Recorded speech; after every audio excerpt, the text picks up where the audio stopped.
윤석열 대통령이 내일 취임 2주년을 맞아서 기자회견에 나설 예정입니다.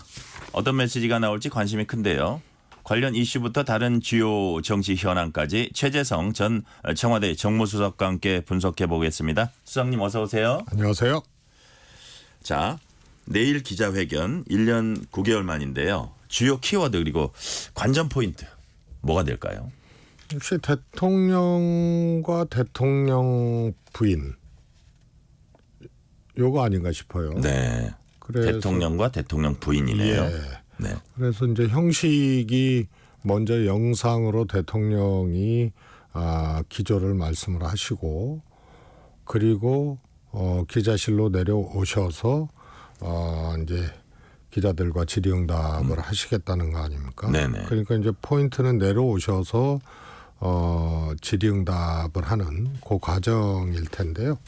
우선 대통령이 사전에 영상을 통해서 말씀하시는 거에는 예민한 사안이라든가 이런 것들은 굳이 언급을 안 하실 것 같고 국정 운영에 대한 얘기 네. 뭐 이런 것을 이제 주로 하실 텐데요. 취임 2주년이니까. 일종의 이제 모두 발언 비슷하게 예. 말씀하시는 거죠. 그래서 내려와서 이제 기자들 질문이 자유롭게 이루어지게 된다면 그 질문이 이제 곤란하거나 아주 예민하거나 예. 지금 이제 현안이 되고 있는 이런 이제 쟁점들을 질문을 하게 될 텐데 그래서 어떻게 답변할 것인가. 그런데 그 질문들이 주로 대통령과 대통령 부인의 국민 관심도 그렇고 모여지지 않나 싶습니다. 그러니까 사실 예상 문제는 나와 있어요. 지금 그렇습니다. 말씀하신 대통령과 대통령 부인, 뭐 최상병이라든지 민정수석실, 뭐 민생 현안 중에 의대 증원이라든지,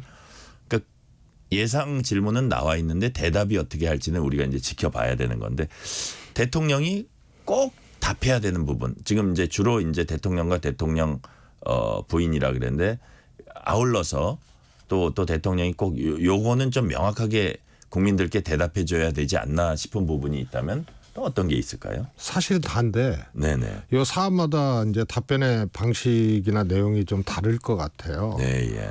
그래서 뭐 최혜병 특검법이다 그러면은 역시 이제 사법 절차나 뭐 이런 걸 얘기하면서 근데 사법 절차라는 게 근거가 없거든요. 네. 뭐 수사, 기소, 뭐 1심, 2심, 3심도 아니고 그래서 이거는 특검을 이 수사를 공수처 수사를 종료하지 아니하고 특검을 한다는 것이 사법 절차 위배냐라는 것에 대해서는 아무런 어떤 법률적 근거나 기준들이 없어요. 그 과거 사례도 수사 종료하고 특검한 것도 있고 예. 뭐 수사 중에 한 것도 있고 아예 초기 단계에서 그냥 한 것도 있고요. 그래서 이거는 그냥 좀 군색한 그 변명 비슷하게 이제 하고 있는 건데 수용을 해야 된다 말씀이시죠? 당연히 이제 그런데 예. 대통령이 수용할 수가 없는 거죠. 이거는 그러니까 역시 수사를 지켜보고 지금 하고 있으니까 수사가 미진하면 그때 검토해보자라는 식으로. 그러니까 언론에서도 조건부 수용 뭐 이런 식으로 얘기가 나오더라고요. 뭐 수용은 아닐 거예요. 예. 그런데 이게 수사 중에 이러는 게 어딨냐. 이제 이런 식의 이제 말씀을 하실 것 같고 김건희 여사 명품백은 좀 둘러대기 좋잖아요. 우선 이제 검찰총장이 수사 인력을 보강하면서 수사를 지시를 했기 때문에 네. 그러기 때문에 이거는 검찰에서 이미 명품백 문제는 수사한다고 하지 않았느냐. 그다음에 도이치모터스 정도인데 이거는 기존 논리를 좀 이렇게 반복할 가능성이 있다. 그래서 사안마다 좀 답변이 예를 들어서 다를 의대 것 증원 같은 거는 같아요. 의대 증원은요. 여기서 또 진일보된 얘기를 할까요? 대통령이요. 예. 그야말로 딱 진퇴양난. 한 발짝도 뒷걸음질도 못 치고 앞으로도 못 나가는 그런 상황일 거거든요. 고에 준하는 그래서 원론적 내지는 지금까지 했던 얘기의 수준을 벗어나지를 못할 거다. 이렇게 보고 싶습니다. 이게 예를 들어서 원점 재검토하자고 할 수도 없는 거고 그다음에 이거는 해야 된다. 그래서 뭐 일정대로 가겠다 이럴 수도 없는 거고요. 예. 그런데 사실은 소위 말해서 의료 위기죠. 이게 이제 목전까지 왔고 지금 진행 이미 단계로 들어갔거든요. 그렇기 때문에 이거는 진퇴양난 자체의 그 모습이다. 그래서 여기서는 그야말로 뭐 꼭지를 딸 만한 어떤 답변을 기대하기는 어렵다 이렇게 보고 싶습니다. 네.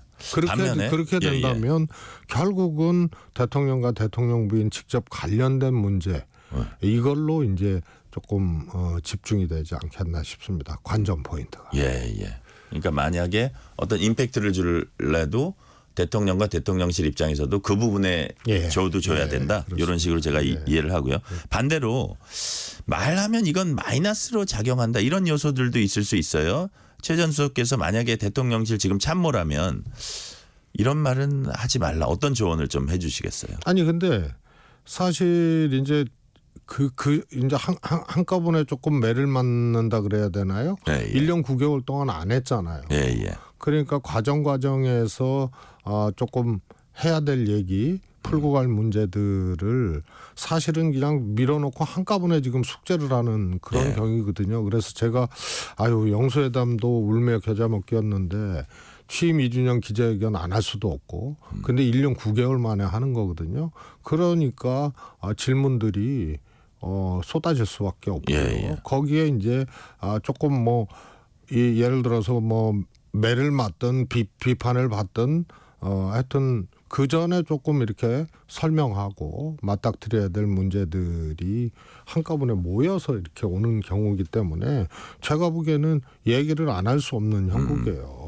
그런데 그래서 제가 보기에는 이제 수사 조금 이제 표현이라든가 수사라든가 이런 것에 조금 조심을 하면서 답변을 하되 그동안 취했던 스탠스 각 사안에 대해서 그동안 취했던 입장 이런 것이 근본적으로 이렇게 이 변화돼서 답변을 하실 가능성은 저는 없다고 봅니다. 그래서 결국은 이것은 제가 보기에는 기자회견 자체가 그 자체가 이제 대통령한테는 안 할 수 없는 2주년 기자회견을 하기 때문에 전체적으로 이거는 실점을 할 수밖에 없는 기자회견을 해도 예 그렇습니다. 그냥 그 플러스 마이너스 없는 것도 아니고 어쨌든 실점을 할 수밖에 없는 구조다. 그렇습니다. 실점을 이제 한꺼번에 하는 거죠. 이제 그 전에 묵혔던 내용들, 그 다음에 이런 것들이 이제 한꺼번에 쏟아지기 때문에 답변을 할 수 있는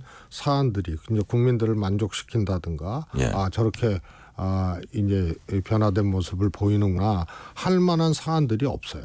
네. 자, 아까 민감한 사안들에 대해서 얘기를 주로 하셨고요. 예를 들어서 약간 민생 현안들, 뭐 의정 갈등도 있을 수 있지만, 뭐 반면에 또 야당에서 제기한 민생 회복 지원금 뭐 관련해 가지고 그거를 뭐 과연 먼저 얘기를 꺼낼까 싶은데, 여하튼 그런 종류의 뭐 물가라든지 그 지금 막 정치적으로 첨예한 이런 거 말고도 국민들은 지금 먹고 사는 게 힘든데 거기에 대해서 뭐 나오나 이렇게 쳐다볼 수 있거든요. 그런 부분에 있어서는 어떻게 전망을 하세요? 근데 일단은요 예. 새롭게 내놓을 것이 없어요. 그게 소위 말해서 이제 국정 기조나 방향 이것의 이제 변화 전환이 필요하다라고 한 거는 바로 그런 것들 민생이라든가 네. 그러니까 비경제 분야 말고도 경제 분야에서도 민생이라든가 물가라든가 이런 것을 이제 의미를 하는데 대통령이 총선 참패 이후에 첫 메시지가 국무회의 네. 모두 발언이셨잖아요. 그때 보면은 아무리 국정 방향이 옳고 수많은 정책을 내놓아도 국민들이 체감하지 못하면 정부가 부족한 것이다. 이렇게 얘기를 해요. 그다음에 10가지 잘했다고 하는 사안들을 10가지를 열거를 하세요. 에너지 정책부터 주식시장 정책부터 그다음에 재정 정책부터 부동산 정책부터 10가지를 쭉 나열을 하시거든요. 이 얘기는 뭐냐면은 아무리 국정 기조가 옳다. 근데 엄청 옳다. 이런 얘기고요. 그다음에 수많은 정책을 내놔도 열심히 했다. 근데 국민들이 체감하지 못했다. 그래서 소통과 홍보 이렇게 가는 거예요. 그래서 물가 문제라든가 민생 문제라든가 뭐 등등은 잘해왔기 때문에 새롭게 내놓을 게 없는 거예요. 네. 그렇다고 기존의 기조를 변화시킬 조짐이나 그런 이제 신호들이 잡히기는커녕 총선 참패 이후에 그 메시지는 옳았다는 거거든요. 여기서 1인치도 이동을 안 했어요. 그래서 이게 어떻게 보면 대통령이 이 문제, 국정기조 문제만큼은 어쩐 아무리 총선 참패하고 이래도 내가 인기가 없어도 이것은 흔들림 없이 변화 없이 하겠다라는 일종의 그런 내적 자긍심 같은 것들이 강하게 있는 거예요. 네. 그래서 그런 걸 표출하는 게 좀 부정적이에요. 새롭게 내놓을 게 없는 거예요. 예, 예. 왜냐하면 변화를 해야 내놓는 건데 기존 정책이나 기조가 옳다고 이 꿈쩍도 않고 옳다고 그렇게 하시기 때문에 새롭게 내놓을 게 없어요. 물가에 대해서 뭘 새롭게 내놓고 경제에 대해서 뭘 새롭게 실제로 오늘 주요 언론에 아마 조선일보였던 것 같은데 거기 이제 외부인 칼럼을 보니까 내가 이 국정 과제들 잘했다 이런 얘기를 하지 말라는 그 조언도 있고 방금 그 김희정 당선인 얘기는 좀 져주는 모습을 보였으면 좋겠어요. 이런 얘기를 하더라고요. 비슷한 맥락입니까? 지금 수석님 말씀하신 아니 그래서 제가 수사나 표현 다시 말해서 이제 톤 앤 매너 비슷하게 이런 것에 좀 치중할 수밖에 없는 회견이고 답변이 되지 않을까 싶고요. 네. 내용적으로 뭘 내놓을 게 없어요. 특히 경제 분야나 물가 민생 분야에 대해서는 왜냐하면 지금까지 잘했기 때문에 잘했다라는 수사를 안 쓰고 옳았다라는 수사를 안 쓰고 하는 것은 중요한 게 아니거든요. 네네. 그래서 새롭게 내놓을 게 없고 정부가 물가와 민생을 잘 챙기고 잡기 위해서 어떻게 해야 되겠다라는 것은 국정기조나 정책의 변화가 수반이 되지 않으면은 이미 다 내놨고 그게 옳다고 하는데요. 그래서 제가 보면 뭐 김희정 의원이 좀 전에 하신 말씀도 옳았다라는 얘기. 이런 거는 하지 않았으면 좋겠다. 이런 거는 뭐냐면요. 수사에 해당하는 거거든요. 근데 내용과 본질에서는 변화가 없기 때문에 새롭게 내놓을 게 없고요. 그다음에 영수회담에서 뭐 25만 원 민생지원금 이것도 일종의 이제 내적 자긍심이 됐어요. 재정 건전성, 돈 풀지 않겠다. 뭐 이런 것은 소위 말해서 후대에게 이 부담시키는 아주 망국적인 행위다. 뭐 이런 게 아주 강하기 때문에 역시 이것도 기대하기 이제 어려운 그런 거죠.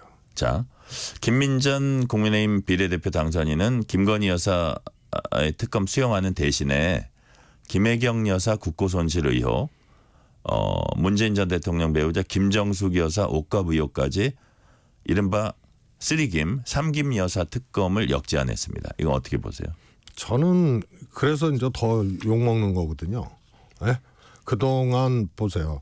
이미 정부가 출범한 지 이제 2년이 됐고 네. 그런데 하여튼 제가 이제 이 문땡 회의라고 할 정도로 청와대 회의 아니 대통령실 회의하면 전 정권 문재인 대통령 이때 잘못했다. 이런 것 그다음에 국민들이 지적하는 이 정부의 실책에 대해서도 전 정부 탓으로 모든 게 그랬어요. 그래서 거기에서 더 민심이 떠난 거고 아니 그러려면 정권 뭐하러 잡고 대통령 뭐하러 하느냐 이런 이제 반론이에요. 그래서 뭐 하나하나 설명하고 싶지 않습니다. 김혜경 여사의 소위 말해서 이제 법화 문제는 9만 7천 원 기소된 거 아니에요?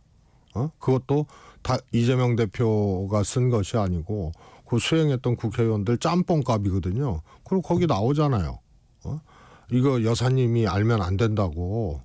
그게 다 나와요. 그런데 그걸 기소를 했어요. 공소시효 앞두고. 그래서 엄청나게 압수수색하고 엄청나게 수사했잖아요. 그런데 9만 7천 원 김혜경 여사가 인지하지 못하는 국회의원들 수행비서들 짬뽕값으로 기소를 한 거거든요. 이거를 특검을 한다? 하여튼 일일이 이렇게 설명하지 아니하여도 하고 싶지도 않고요. 이렇게 전 정권 끌어들이고 상대방 끌어들여서 본질을 호도하는 이것에 대해서 국민들은 이미 학습이 됐고 이미 이력이 나가지고요. 아마 실제로 이게 국민의힘에서도 김민전 당선자 그 얘기처럼 그렇게 막 거당적으로 이렇게 삼특검을 하자, 삼김 특검을 하자 이렇게 주장하지 못할 겁니다. 왜냐하면 이런 것들이 그야말로 당론처럼 돼버리고 막 이래버리면요. 그러면은 민심이 더 떠나고 그동안 그렇게 해가지고 득본 것이 없기 때문에요. 이건 김민전 교수 개인의 그냥 일종의 이제 치기 어린 주장 그리고 익숙한 그동안의 주장 이 패턴이라고 보기 때문에요. 굳이 이것에 대해서 대응하고 평가할 필요도 없다고. 박찬대 원내대표가 어제 우리 프로그램에 출연해서 법사위원장, 운영위원장 민주당 꼭 가져가야 한다는 거를 거듭 강조를 했습니다. 그동안 이제 국민의힘이 발목을 잡았기 때문에 이게 총선 민이다라고 했는데 사실 그 2당을 완전 배제한 채 1당이 독주하라는 뜻이 총선 민이냐 이런 지적은 있을 수 있어요. 그래서 그동안 야당이 정부의 일방통행식 의사결정이다 이러면서 비난했다면 의회 권력에도 그런 비판이 좀 적용돼야 되는 게 아니냐 이런 얘기도 있는데 어떻게 보세요? 저는 법사위 자체의 이제 변천의 역사. 네. 그러니까 다시 말해서 여당이 위원장을 하느냐, 그러니까 다수당이 하느냐, 그 전에는 좀 여당이 하느냐, 야당이 하느냐 이랬는데요. 사실은 지금 국힘의힘 전신 들 정당에서 이게 처음으로 야당으로 갔던 거예요. 처음으로. 네네.